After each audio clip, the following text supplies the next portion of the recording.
Rallying corn, soybean, and wheat prices. Jerry there is going to tell you if it's still a great time to sell.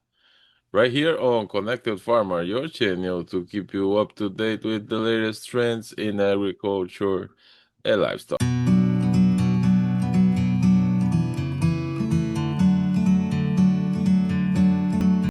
Jerry, we have had a week with soybeans really close to $13 a bushel. Sorry, $12 a bushel, and then corn um at 456 also jumping, but the big rally was for soybeans. And do you think that that's still a result of support by the soybean oil? Oh, yeah, soybean oil is a big part of it, but really this week's markets were really uh, bouncing around pretty dramatically here. We had some really firm prices earlier in the week with the weather's forecast, or at least the delays on some plannings had people concerned about the delays in plannings and that. And also President Trump was very optimistic about the Iranians coming to the table and buckling under and all that kind of stuff. We had a very big breaks midweek. But by Friday, when he decided that to take a few shots at some Iranian oil tankers, the market bounced back pretty dramatically here on Friday. So the Mideast uh, conflict in the Persian Gulf continues to be a major factor in here, with the markets also keeping a close eye on the U.S. Spring plantings at this point. To some extent, the forecasts here uh, for the coming week still have some pretty open conditions and that on things with the prospects of this year's U.S. corn and soybean plantings to likely get in the ground like it always does here uh, each year. And particularly after we get past mid-May, the producers aren't as picky about what the soil conditions might be. What a contrast, though. Some places in the Midwest have had way too much moisture at times, and while the southeast, south central, southeast, and even the southwest, no, there's not much corn and soybean planted in Oklahoma and Texas, but that weather down there is highly important too. Yeah, so yeah, we have had some improvement in the plains, but with some rain, but also we have seen a rally for wheat.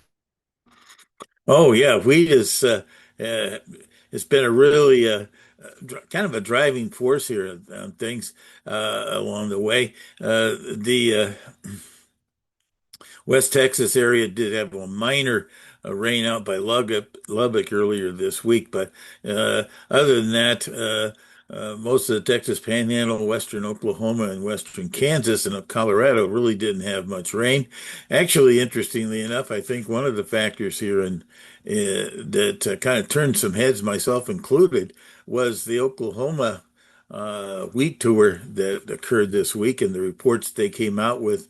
Uh, about their expected yields, because really the significant portion of Oklahoma's wheat crop is right along and west of Interstate 35. It goes right through the central part of the state.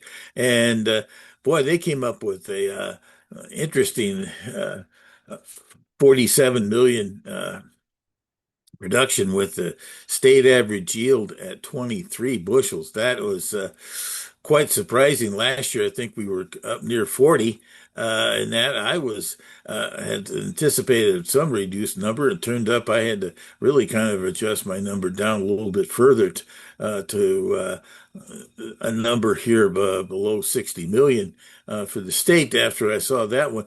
They do quite an extensive tour.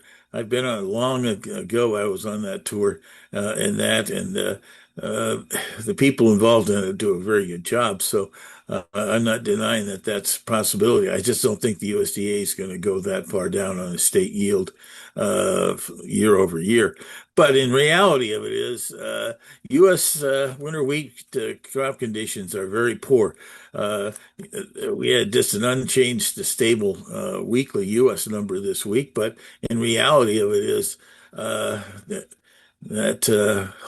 hard red winter wheat areas of the Southwest, we're talking about numbers in the 20% or less, good and excellent. That is not a good prospects in that part of the world, and that could have a significant number. Now, the old game is, will USDA go that far down one time at all? I'm not sure they will, but at the same time, uh, the numbers in the other two, soft red and white wheat numbers are going to be just so-so. So overall, I'm looking for a winter wheat crop that was, excuse me, uh,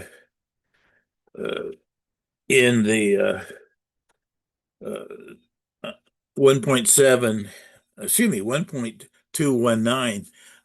Basically, that's down from 1.4. We're talking about nearly a 200 million decline.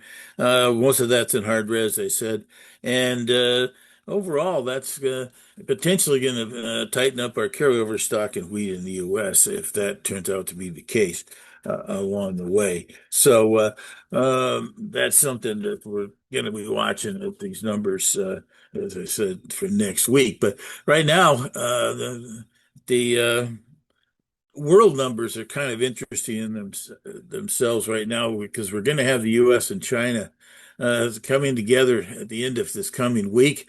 There was a kind of a group over there laying some groundwork ahead of the meetings next week. Interestingly enough, there's been some, I think, optimism from the Trump administration about maybe some more commitments on old crop corn purchases. I think right now everybody seems to be concentrating on making sure that there's this commitment of 25 million metric tons of uh,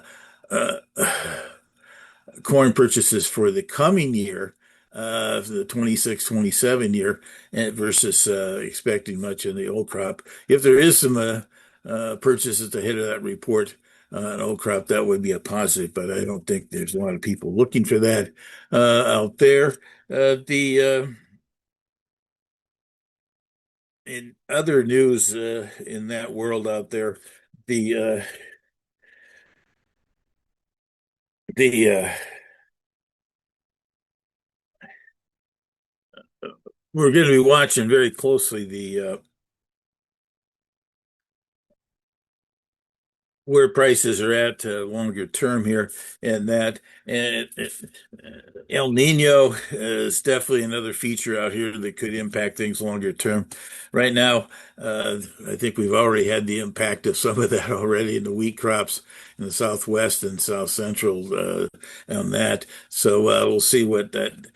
I'm not anticipating that dryness to pull dramatically into the Midwest, but that will be watched closely here accordingly. The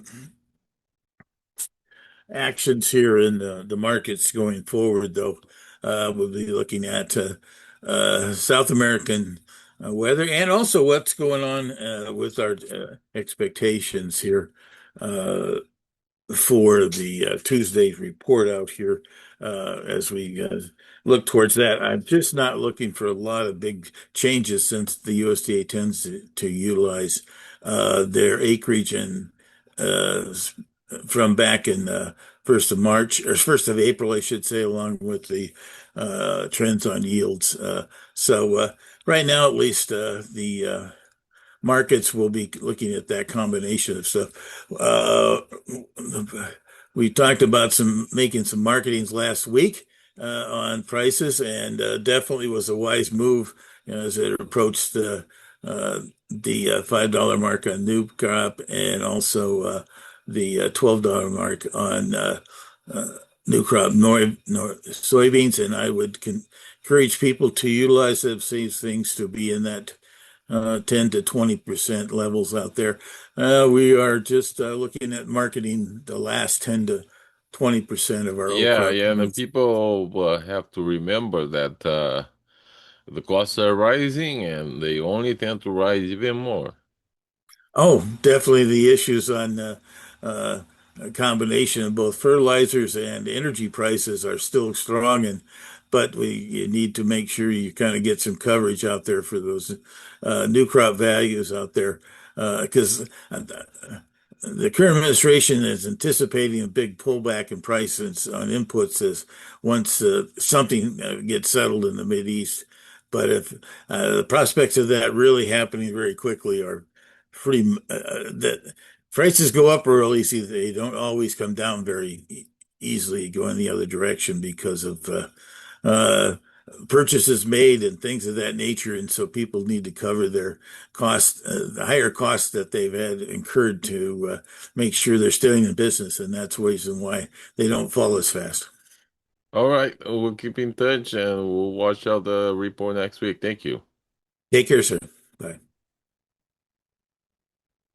If you made it this far, this is for you. If you want deeper insights into how agriculture, geopolitics, and global markets actually connect, subscribe to the Geopolitics Report on Substack. That's where I go beyond the headlines, breaking down the strategies, risks, and shifts shaping the global food system. Subscribe and stay ahead. Thank